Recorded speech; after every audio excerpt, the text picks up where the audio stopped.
السلام عليكم، اهلا بكم في فيديو جديد. انا مصطفى ودي سوري.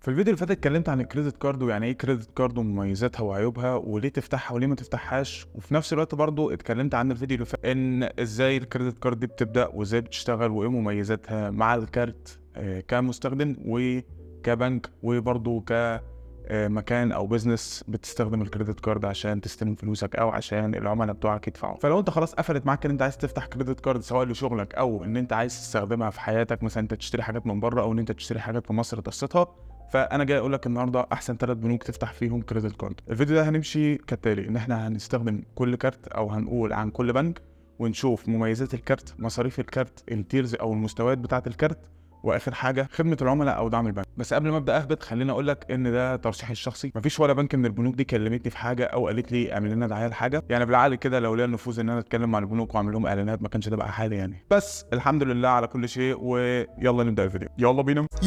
اول بنك معانا هو بنك كيو ام بي. بنك كيو ام بي خدمه العملاء بتاعتهم ممكن ما تكونش اسرع حاجه لكن هي كويسه جدا، وده بسبب ضغط العملاء بتوعهم. يعني هم مثلا مش بيكسلوا او ان هم مثلا مش هيردوا عليك، لا هم هيردوا عليك لكن محتاج تصبر شويه. مستويات الكروت عندهم هم عباره عن 6 مستويات. دي اكتر بنك او ده اكتر بنك انا شفت فيه كريدت كاردز من الترشيح اللي انا اقوله النهارده او من ال3 بنوك اللي انا اقولهم النهارده. دول عندهم 6 كروت بالترتيب: كلاسيك، جولد، تيتانيوم، بلاتينم، سيجنتشر، وورلد. طبعا في شويه منهم هيبقى فيزا وشويه منهم هيبقى ماستر كارد وكل ده هنعرفه دلوقتي. بس قبل ما نبدا في مستويات الكارت خليني اقول لك ان هم من الشهاده. لو انت هتعمل الكارت بالشهاده زي ما اتكلمت في الفيديو اللي فات ان انت ممكن تفتح الكارت بتاعك سواء بشهاده او بالمرتب بتاعك بيبقى من ضعفين ل3 اضعاف. في كيو ام بي بياخدوا 80% من الشهاده بتاعتك يحطوه لك ليميت او يحطها لك ليميت، يخلي لك الكارت بتاعك ليميته 80% من الشهاده.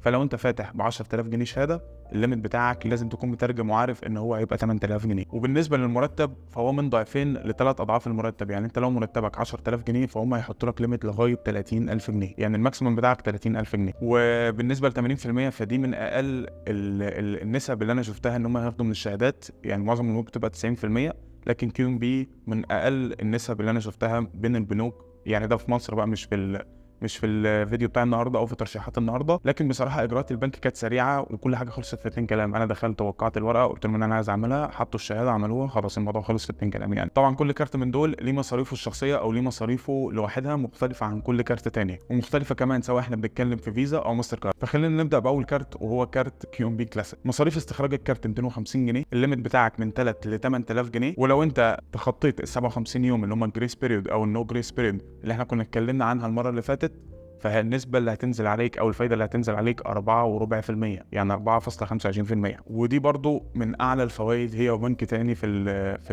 الليستة بتاعت النهاردة. دي من أعلى الفوائد اللي أنا شفتها في مصر. طبعا كلاسيك، ماستر كارد. تاني كارت معانا هو كارت جولد.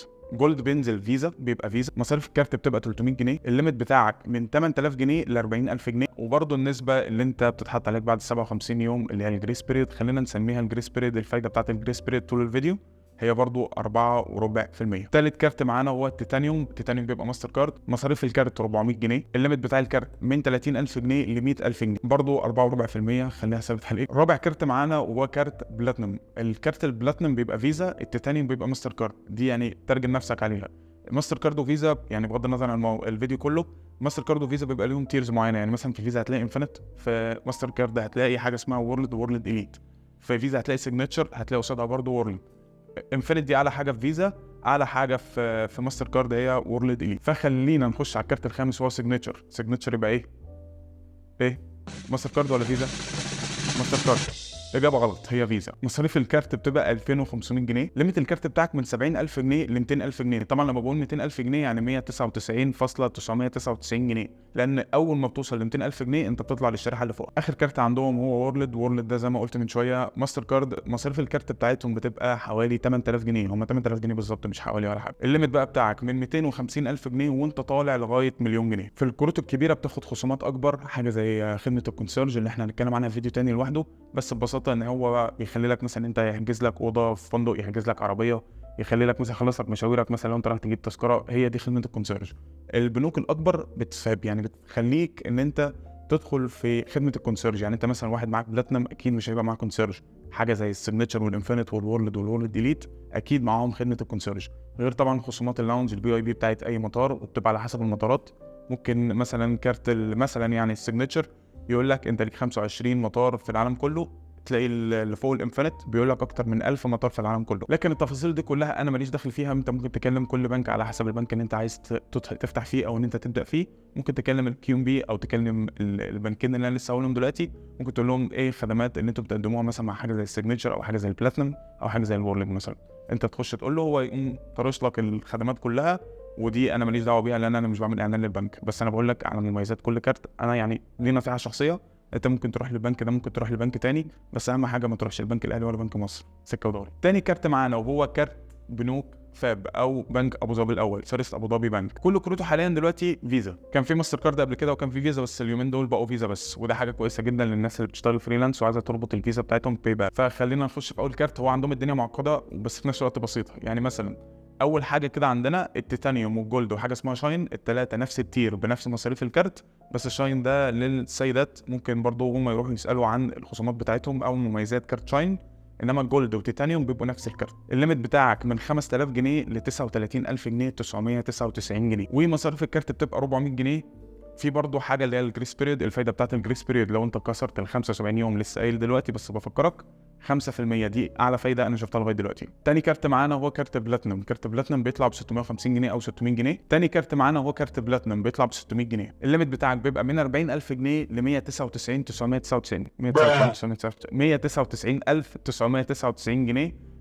999 انتوا فهموني، يعني انا لما اقول 200000 يعني انا قصدي قبلها بجنيه. انا كنت قلت من شويه ان كل كروتهم فيزا، بس عندهم كارت كده يعني انا مش حاطه في الحسبان برضه لان مش كل الناس هتفتحه، بس هو عندهم برضه الماستر كارد بتاعت وورلد، دي بتبقى موجوده بس اسمها وورلد اليت. مصاريف الكارت 8000 جنيه، بيفتح لك ليميت من 200000 جنيه ل 750000 جنيه. طبعا انا قصدي 750000 جنيه يعني 749 990 999 الف جنيه. انا هقولها 749999 جنيه. الفايده عاليه في البنك ده بصراحه شويه، بس هو بنك محترم وهادي. يعني عمري ما دخلت فرع ولقيته زحمه او لقيت فيه مشاكل زي مثلا زي البنك الاهلي او البنك مصر. بس هو البنك دايما بخش الاقيه هادي، بخلص الشغل اللي انا عايزه او المصلحه اللي انا داخل اعملها وبتكل على الله اشوف شغلي بقى. وبرده زي ما قلت، لو عايز تعرف اكتر عن عروض الكروت بتاعتهم او الاماكن اللي بيقسطوا فيها، يعني مثلا بنك فاب انا فاتح معاه، لو حبيت اقسط حاجه من دريم 2000 او من دبي فون او موبايلاتي بروح اقسط بفاب. ممكن برده تقريبا نون بيقسط 6 شهور من غير فايده، فانت ممكن برضو تستخدم الحاجات دي. لكن لو عايز تعرف كل العروض اللي بتاعتهم، انت ممكن تروح تكلم خدمه العملاء قبل ما تروح تفتح الكارت، ولو عجبتك العروض افتح عندهم، ما عجبتكش انطر له قبل جاش وشوف الكارت اللي بعده. ندخل بقى في اخر بنك معانا في الفيديو، وده بقى اللي لو انا قلت لك من شويه ان فاب هادي، فالبنك ده فاجئني بهدوءه التام المريب الغريب. يعني حاسس ان في ناس بتغسل اموال جوه، بس الكارت او البنك جميل جدا. وهو بنك اي بي سي. كان مش فاكر اي بي سي كانت ايه، بس تقريبا كانت ارب بانكينج كوربوريشن او بنك المؤسسه العربي.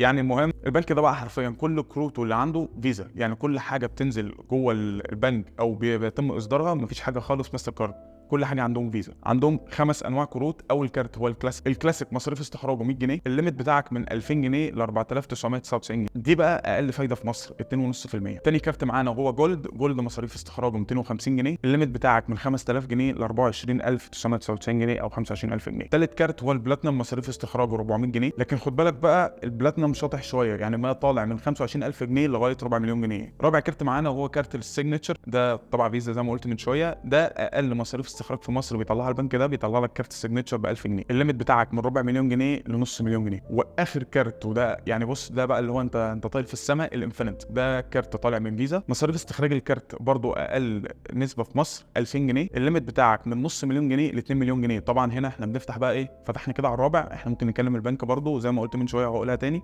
نكلم البنك او نخش على الويب سايت بتاعهم نعرف مميزات كل كارت منهم عباره عن ايه، او نزور الفرع لو جنبنا نسال بقى كل اللي احنا عايزينه هناك، محدش هيزق مننا، وده حقنا لان فلوسنا يا باشا واحنا داخلين نفتح في البنك عندكم. نسيت اقول حاجه، بنك فاب وبنك اي بي سي بيفتحوا الشهاده ب 90% والمرتب من ضعفين ل3 اضعاف. البنك الوحيد اللي 80% هو بنك كيو ام بي.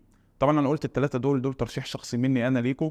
ممكن انت تروح تفتح في بنك مصر، ممكن العيله كلها بتحب تفتح في الاهلي، بس انا بقول لك بلاش لا بنك اهلي ولا بنك مصر، لان لا خدمه عملاء كويسه ولا فرع كويس، وتحس ان انت بتروح الفرع تحس ان الفلوس فلوسهم وما لكش انت حاجه في الفرع، وبيذللوا لك، وانت بتقعد يعني انت بتتذلل لهم عشان يخلصوا لك مصالحك، وانت اصلا بتبقى مشغول، ممكن تخش البنك الساعه 12 تخرج منه الساعه 4 يعني، فانت فتحت شيفت معاهم هناك. فيعني من الاخر لو دي نصيحه او حد شايفها مشخصنها براحتك، شوف ان انا مشخصن، بس بلاش بلاش بلاش بلاش بنك مصر والبنك الاهلي، يعني بجد هتبقى حياتك جحيم. ولو اغروك مهما اغروك بعروضهم وقاعد يقول لك كارت فيزا انفينيت مش عارف عامل ايه من بنك مصر، اوعى تفتح عندهم البنك تحس ان هو مستولي على كل حاجه في البنك. كل الفلوس بتاعتهم انت مالكش حاجه، بتخش تلاقي الامن بيعاملك وحش، تلاقي خدمه العملاء نفسها بتعاملك وحش. فمره كنت اخش فرع من فروع البنك في المنصوره عندي، كنت فعلا هضرب اللي قاعد على الكاونتر وانا بكلمه، عمال يكلم البيت صاحبته وسايبني انا. طب انت يا معلم في شغل يا معلم، هخش جوه اعلقك انت والمدير بتاعك بس. يعني مسكت اعصابي الحمد لله. وده حاجه اسمها السيلف كنترول. كان ممكن اضربه، بس انا النهارده انقذت واحد من الضرب عن طريق حاجه اسمها السيلف كنترول، ان انا يعني سيطرت على نفسي. وبس، فيديو النهارده خلص، فيديو سريع كده لطيف، يا رب يكون عجبكم. لو عجبكم الفيديو ما تنسوش تعملوا لايك وتعملوا سبسكرايب. ويا جماعه لو سمحتم لو تقدروا اعملوا شير للفيديو، لان الفيديو يعني تقريبا كده اليوتيوب حاطط عليها شادو بان، فالفيديوهات مش بتوصل للناس كلها او مش بتجيب فيوهات. فلو انت يعني عجبك المحتوى وعايز ان انا انزل اكتر، يا ريت لو تقدر تدعمني بشير. الشير على فكره ببلاش، ممكن تعمله ببلاش يعني، وممكن تبعت لي باي بال ده بفلوس. بهزر، ما حدش يبعت حاجه يعني في انستا باي، بس ما حدش يبعت حاجه. هنزل برضو الانستا باي اليوزر بتاعي تحت في الديسكربشن، بس ما حدش يبعت حاجه عليه يا جماعه، بالله عليك. انا بهزر. شكرا انتوا اتفرجتوا على الفيديو، يا رب يكون عجبكم. ان شاء الله الفتره الجايه يعني اخوك قرب يخلص جيش، الفتره اللي جايه دي هتكون فيها فيديوهات كتيره، تقريبا هثبت بقى كل جمعه ان انا انزل فيديو. زي ما قلت، لو عجبك المحتوى ما تنساش تعمل سبسكرايب وتعمل لايك وتعمل كومنت، انا برد على كل الكومنتس يعني، وممكن برضو الكومنتس تديني افكار لفيديوهات تانية. وما تنساش تعمل شير للفيديو، مش لازم تشيره لحد، انت بس بمجرد ان انت تعمل كوبي لينك للفيديو ده بيساعدني جدا. اشوفكم على خير، مع السلامه.